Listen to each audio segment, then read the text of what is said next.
Support for the Capital Connection comes from United University Professions, representing 37,000 academic and professional employees at SUNY campuses and teaching hospitals across New York State. Frederick E. Cole, President, uupinfo.org.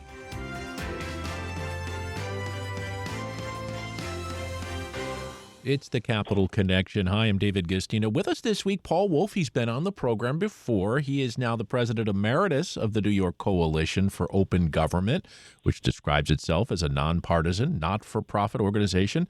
And it's all volunteer, comprised of journalists, activists, attorneys, educators, news media organizations, and other concerned citizens who value open government and freedom of information. You can find out more at nyopengov.org. Welcome back, Paul Wolf. Thanks for having me again. Well, it's great to have you, and, quite timely because we're heading into this Christmas holiday. In fact, people on WAMC are hearing it on Christmas Day, so quite appropriate around the state at different times over the Christmas weekend. But the issue is the naughty list. And this is the third year in a row now, Paul, that your organization, the New York Coalition for Open Government, has put the governor, Kathy Hochul, on the top of its naughty list. How come? Yeah, it's disappointing that that's the case, but when she came into office as governor, she stated that she was going to bring a new era of transparency, and unfortunately, she talked a good game but hasn't backed it up. So not much has come from the governor in terms of initiatives for open government. And anytime the legislature passes a bill that would reform things, she seems to veto it. So she was put on the list this year for vetoing several bills that we supported. Well, let's talk about those bills. They're very important. And, of course, one of them was tightening FOIL response deadlines, freedom of information law we're talking about. This is very valuable to regular citizens, of course, but I'll be honest with you, to the media. And we often don't get timely replies. Yes, that is true. All across the state, we hear complaints from the news media and the public as far as how long it takes or how difficult it is to obtain information through a Freedom of Information Law request. So one of the bills would have put some tighter time periods in there. One of the problems we see is a public agency will ask for more time. You get a letter every 60 days, we need more time. And this could go on for months. So this bill would have put some time limits in place. Seemed pretty reasonable, but the governor vetoed it. Again, after a campaign in which she said they'd be the most transparent administration in New York has ever seen. So tell us about the other bills you're not so happy about. Well, just the other day, actually, after our list came out, she has vetoed the bill regarding police radio transmissions. There's a growing movement across the state of police agencies encrypting their scanners, which the media relies on.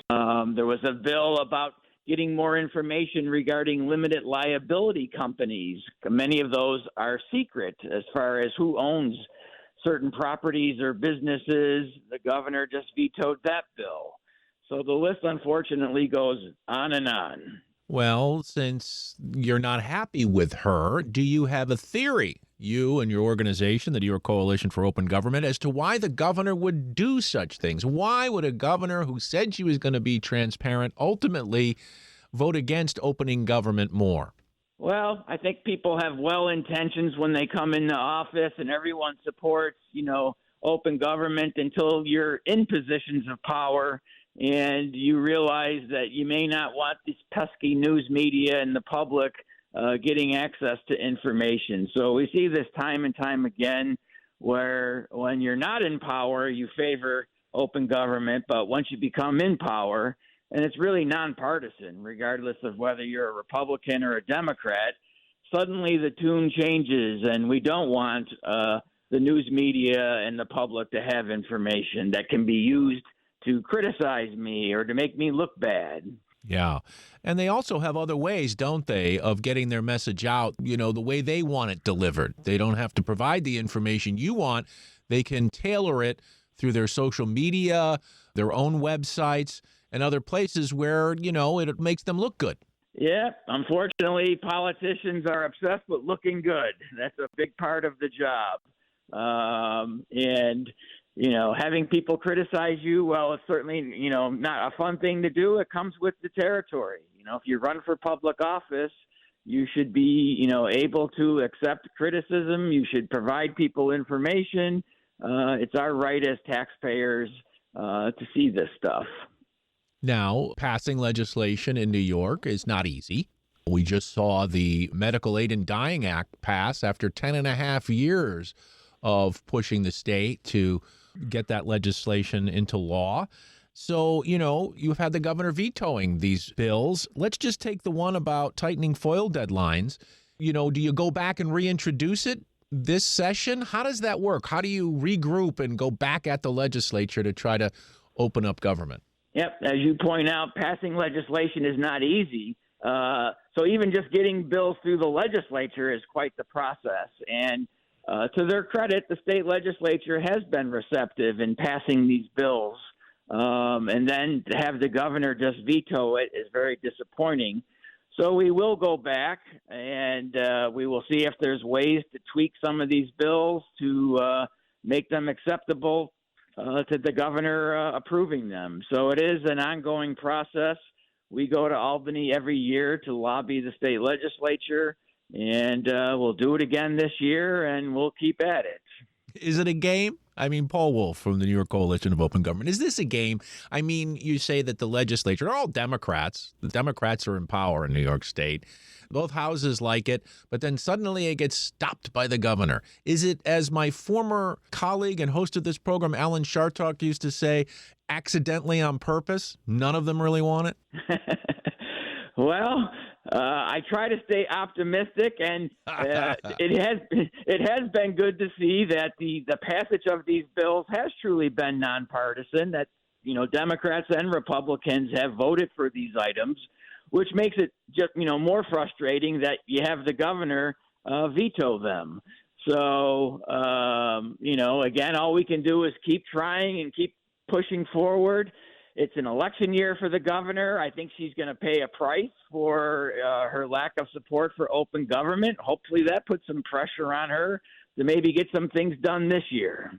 Well, speaking of 2025, the governor was not alone on the naughty list. I see out your way in Western New York, Niagara Falls Mayor Robert, is it Restaino, also appeared on the list 3 times. What's going on with the mayor? He's another interesting government official. He has made the list, our list. We've done this for 4 years now, and he's made the list for 3 years. He, too, ran for office on a platform of government transparency, but has done many things that have not supported that. So, he has had altercations with the news media, not liking some of the questions they asked them. His administration has been very difficult in getting FOIL information provided to the news media. So unfortunately, it has been an ongoing situation with the Niagara Falls mayor. Yeah, and as is pointed out in this article I'm reading from the Times-Union, the Niagara Gazette, which covered his administration, he publicly stated he would ignore FOIL requests from the newspaper. So it's getting easier. Do you think there's a climate now, probably starts from the top, from the federal government, of distrusting the press, attacking the press, and ignoring the press? Yeah, I think things have gotten worse. I think, starting at the national level, elected officials seem to be more comfortable now in attacking the news media. And the news media is just such a critical part of our democracy. I mean, the only way to hold elected officials accountable is through pesky reporters digging into things and asking difficult questions. And certainly elected officials don't like that. Absolutely not. They don't want that at all. Now, we're going to name someone else here on your list from Erie County, represents parts of Erie County, that is, Senate Minority Whip Patrick Gallivan. Why has he been naughty? Well, there's been a many-year effort regarding police disciplinary records. For over 40 years, unlike all other government employees, the public did not have a right to see disciplinary records of police officials. You could see disciplinary records of all other public employees, but not police officials. They had a special exemption in the law. That law was changed a couple years ago, rightfully, and police agencies across the state have been litigating it to death. Finally, the New York Court of Appeals seems to have put this to rest, saying, look, the public is entitled to these police disciplinary records. Senator Gallivan, who's a former police official himself, is now seeking to roll that back. He introduced a bill that would require court approval before police disciplinary records can be released. So this would be a huge step backwards after this hard effort to get the law changed just a couple years ago. Yeah, it's a really disturbing thing. If you're a citizen, the police are public officials, really. They're part of the public apparatus. We pay their salaries, so we should know how they're behaving in the workplace. Absolutely. What they do is important work.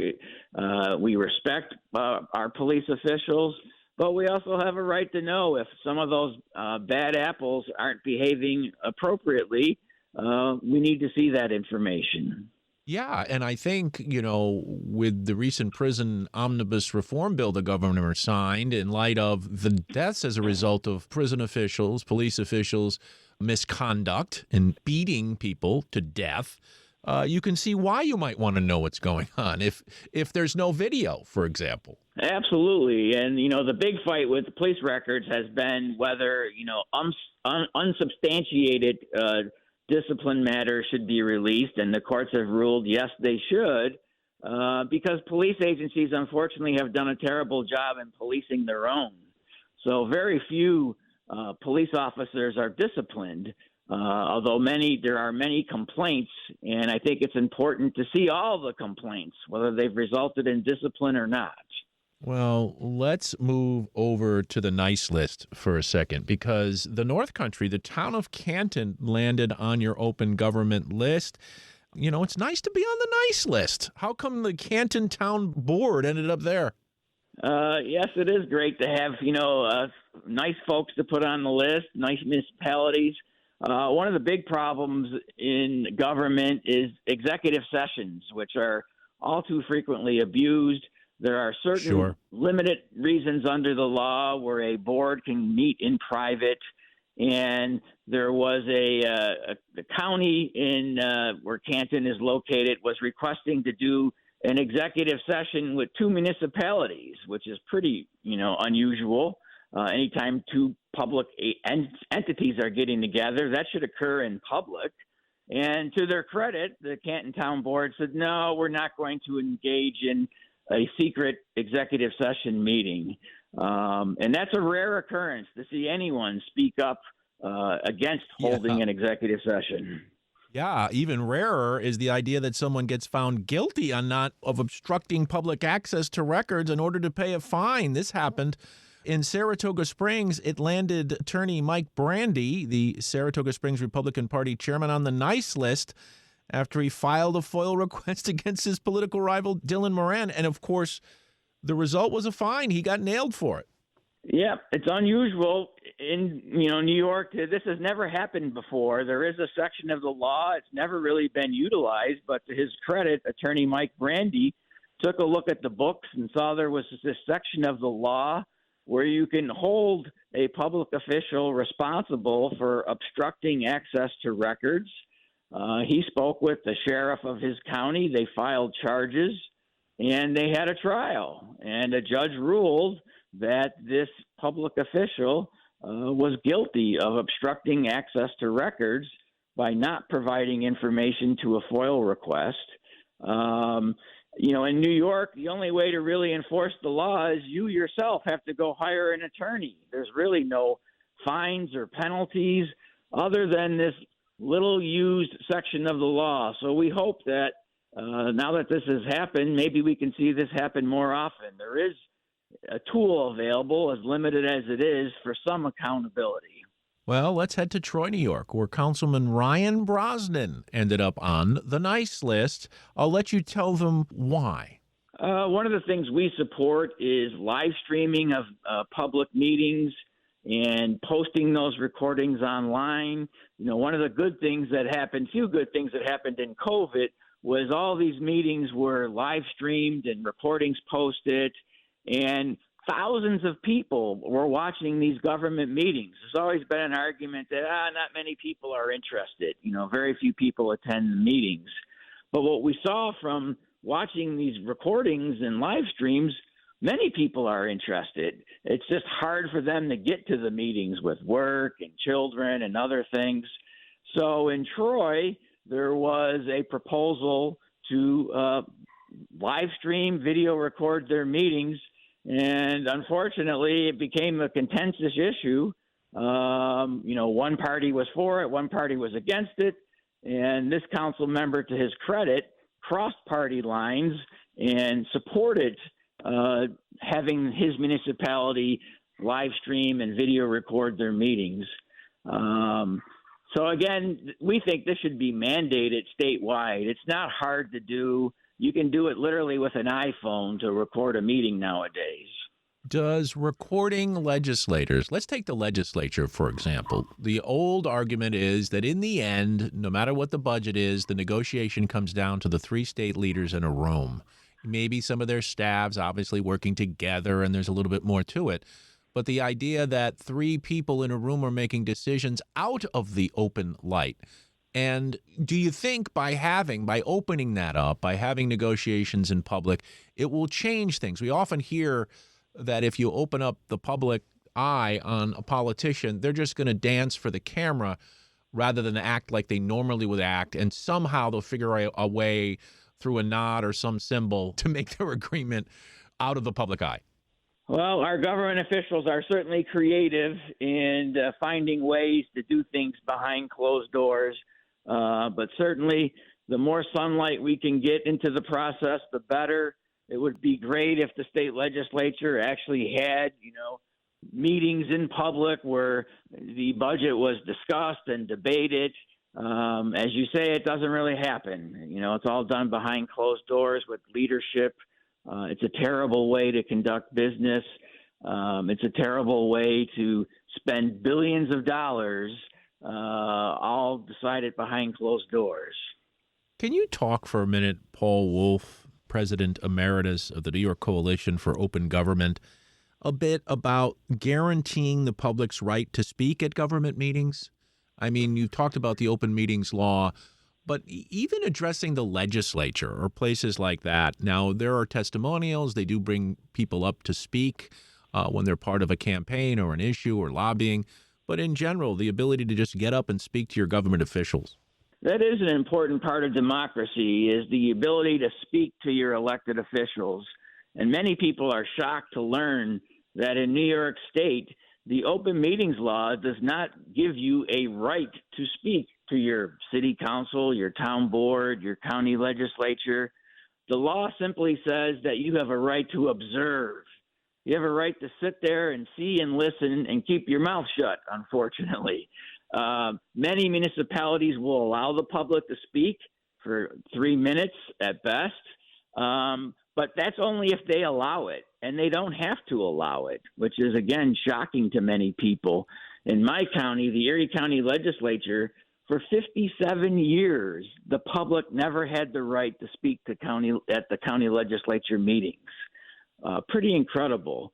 And it's unbelievable. It's unbelievable. And, the idea that here you are sitting there and you can only observe. I mean, come on now. This is a democracy. We're supposed to be able to exchange ideas and to be able to debate civilly about what kind of legislation or rulemaking we're doing. Absolutely. And in 13 other states, they do have the legal right that 13 other states require that every meeting the public is given the opportunity to be heard. New York is not one of those states. So that is something that we are seeking to a change in the law as well. Here's an idea you have that I kind of like. Require local government officials to complete open government training. What would that entail? New York, again, New York, people view New York as the leading state in many ways. The Empire State. Yes. But when it comes to open government, we are way behind many other states. In New York, again, shockingly, you get elected as a public official. There is no requirement that you read the open meetings law or the freedom of information law. There's no requirement that you have to do training. I'm an attorney. I'm required to do, so many hours of training every year. Many other professions are required to do training, education requirements, but we don't require our elected officials to do that. So we do have a bill introduced that just would say, every year you got to at least do an hour or two of training on the open meetings law and the FOIL law, because a lot of times we get pushback from elected officials that say they didn't know, they were unaware they were violating the law, which is, pretty shocking in itself. So we do need to educate more. It is pretty shocking. And, you can just see when they create laws, there are often unforeseen consequences. So, they might compromise and say, well, instead of training, we'll give you all a handbook. Many of us have handbooks that we probably haven't read like we should. Some states at least require you to sign something saying, yes, I've read the open government laws. We don't even do that, Well, obviously, you've got your work cut out for you when it comes to politics and openness. But you, as you say, are positive, and your organization is set up to push the legislature, to push lawmakers, to push local municipalities to do just that. So as you look forward to 2026, this new year, what are you hoping to do? What are some of the major things on your agenda? How can others get involved if they'd like to? Sure. So a big part of our effort is to change state laws. We've discussed throughout this show, New York's law is weak in many ways. So we will be going up to Albany again to push for reform. We have specific bills. We've been working with other groups.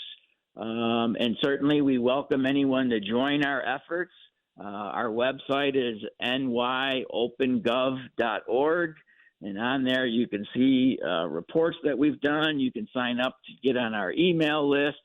We have a very active Facebook page as well where we post information.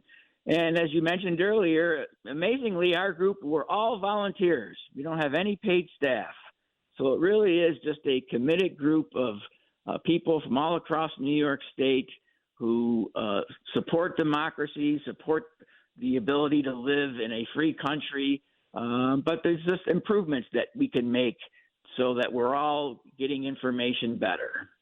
Yeah. And do you see success at the end of this? Are you hopeful that you're going to have enough sponsors that eventually, perhaps even in this election year, the governor will respond and get herself on the nice list instead of the naughty list? Well, election years are a great opportunity. In election years, elected officials certainly seem to be more responsive than they are in other years. So we hope that is true this year. And we'll keep plugging away. If people in their pursuit of open government have problems, should they reach out to you?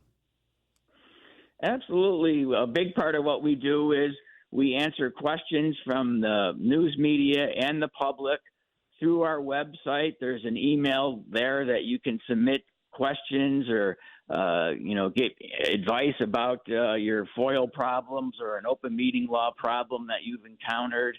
And that's a big part of what we do is simply just making people aware of what their rights are. We do training sessions throughout the year. One of the things we want to do this year is there's a whole slew of new elected officials from across the state. And we want to invite them to train them about what the requirements of the law are. So we can start them off right from the beginning on the right foot, hopefully. Hey, maybe Paul, you should add your organization to the bill. Say, we'll train people how to do this. Yeah, absolutely. Well, I hate to say this, but we are out of time. I do appreciate so very much our visit with Paul Wolf, President Emeritus of the New York Coalition for Open Government. You can find out more at nyopengov.org. Paul, happy holidays, happy New Year. Good luck with your efforts. I'm behind you 100%. Let's open up government for all to see and hear. Thanks. Thanks for giving me the opportunity.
Support for the Capital Connection comes from United University Professions, representing 37,000 academic and professional employees at SUNY campuses and teaching hospitals across New York State.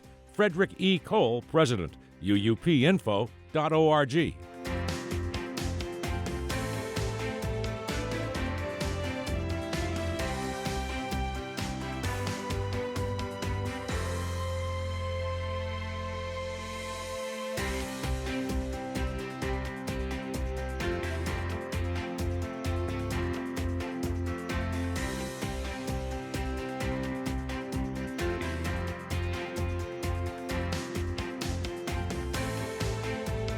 The Capital Connection is a production of WAMC Northeast Public Radio. You can listen to The Capital Connection anytime at WAMCpodcast.org or anywhere you get your podcast. And join us again next week at this same time for another political conversation. For The Capital Connection, I'm David Gustina.